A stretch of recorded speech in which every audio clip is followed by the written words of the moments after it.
Have you ever heard the term, "I'm so OCD," or "I let the intrusive thoughts win"? You may likely associate these terms with OCD. However, these terminologies are incredibly inaccurate and even harmful to people who are truly experiencing it.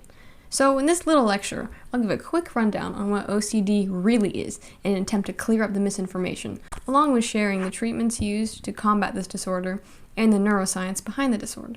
OCD, or Obsessive Compulsive Disorder, is an anxiety disorder characterized by the person's experience of repetitive obsessions over seemingly minor or impossible thoughts, triggers and events, and excessive reassurance seeking from rituals or from other people to alleviate their anxiety. There are many types of OCD, including contamination, harm, relationship, sexual orientation OCD, and more.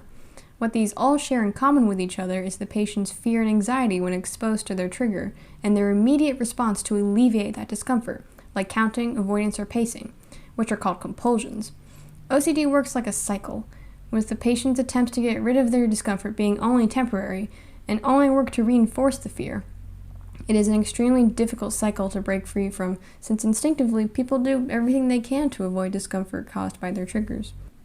The neuroscience of OCD involves something called the CSTC loop, which are pathways connecting the thalamus, cortex, and the amygdala in different ways.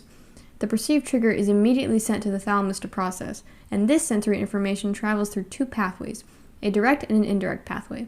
The direct pathway goes straight to the amygdala, which responds to the information by releasing adrenaline to prepare to face that potential threat.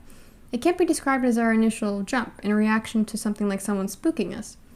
The other pathway is indirect, and it travels from the thalamus through the cortex and towards the amygdala. This pathway is much slower, but it serves to reassure the amygdala about whether or not the perceived trigger was a threat. This pathway is key to cope with OCD, since the message sent from the cortex to the amygdala is a message that can be consciously controlled. Cognitive behavioral therapy, or CBT, has proven to be one of the most effective methods of treatment for OCD, despite the high percentage of patients who relapse afterwards. One technique of cognitive behavioral therapy is exposure response prevention. ERP is done by intentionally exposing oneself to their fear or trigger, whether by intentionally thinking of their intrusive thought or accepting that anxiety and uncertainty when they purposefully don't perform a compulsive ritual. Big thank you to these sources for the information provided. Please keep in mind that even though I have done my research, I am not a licensed professional, and no online video replaces true therapy and diagnosis. But thank you for your attention.